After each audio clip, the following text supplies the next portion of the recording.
चालाक ऊंट। एक बार की बात है, एक ऊंटों का झुंड जंगल से होते हुए जा रहा था। जंगल बहुत ही मनमोहक था, जिसे देखकर एक ऊँटनी का बच्चा सोनू अपनी माँ से कहता है, माँ, ये जंगल कितना अच्छा और सुंदर है। हम जहाँ रहते हैं वहाँ तो सिर्फ रेत ही रेत है। माँ, मेरा बहुत मन कर रहा है, क्या हम यहाँ थोड़ी देर रुक सकते हैं? बेटा, जितना सुंदर ये जंगल है ना, उतने ही इसमें खतरनाक जानवर है। हमारे लिए तो रेत ही सुरक्षित है। बेटा, ऐसे हमें किसी मोह माया में नहीं फंसना चाहिए और हमारा अपने झुंड के साथ रहना ही उचित है। पर माँ, पर नहीं और कुछ नहीं। सुना है इस जंगल का राजा बाघ है और वो बहुत ही खूंखार है। अब तू चुपचाप मेरे साथ चल। माँ सोनू को प्यार से और डांट कर चुप कराती है, पर सोनू के मन में तो जंगल की ही बात चल रही थी। चलते चलते सारे ऊँट थक जाते हैं, इसीलिए वो सारे एक जगह पर आराम करने के लिए रुक जाते हैं। ऊँटनी थक के मारे सो जाती है। तब सोनू अपने मन में सोचता है, जब तक सब सोए हैं तब तक मैं जंगल घूम कर आता हूँ। अच्छा हुआ कि माँ भी सो रही है, नहीं तो वो मुझे कभी नहीं जाने देती जंगल देखने। माँ, मेरी प्यारी माँ, मैं जल्दी ही वापस आऊंगा, गुस्सा मत करना। ऐसा सोचकर सोनू अपने झुंड को छोड़कर जंगल घूमने जाता है। जंगल घूमते हुए उसे बहुत ही अच्छा लगता है, पर तभी उसके सामने भेड़िया आता है। भेड़िया ऊँट के बच्चे को देखकर खुशी से हंसने लगता है और कहता है, अरे वाह, आज तो कुछ अलग ही खाने को मिलने वाला है, बड़ा मजा आएगा। भेड़िए की हंसी सुनकर ऊँट डर जाता है, पर तभी उसे माँ की बात याद आती है और वो कहता है, अरे ऐसे कैसे तुम मुझे खा सकते हो? मैं तो राजा बाघ का शिकार हूँ। अगर उसे पता चला तो बाघ तुझे छोड़ेगा नहीं।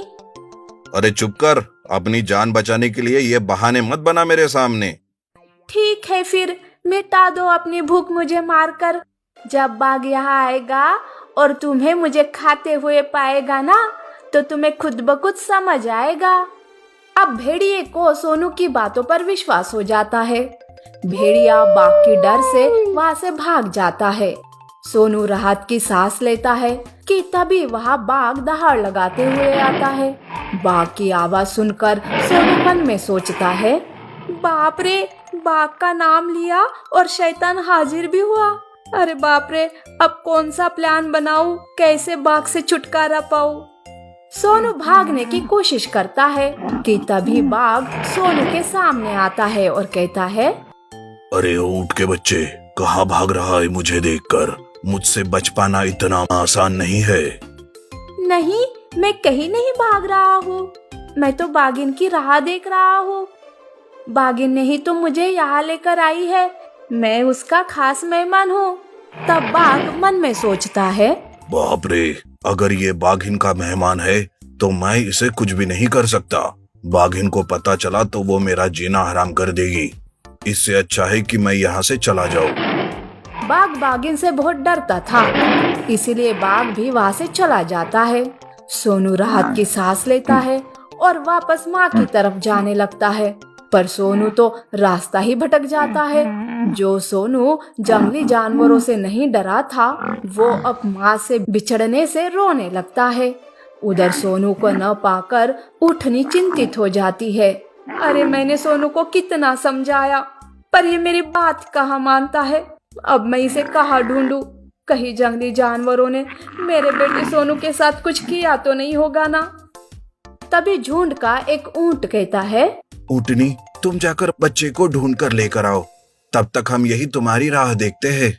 सबके सब चले गए तो हम सब इस घने जंगल में भटक सकते हैं, और चिंता मत कर, बच्चा ठीक ही होगा। ऊँटनी बेटे को जंगल में ढूंढने लगती है। तभी एक जगह पर उसे सोनू रोते हुए दिखाई देता है।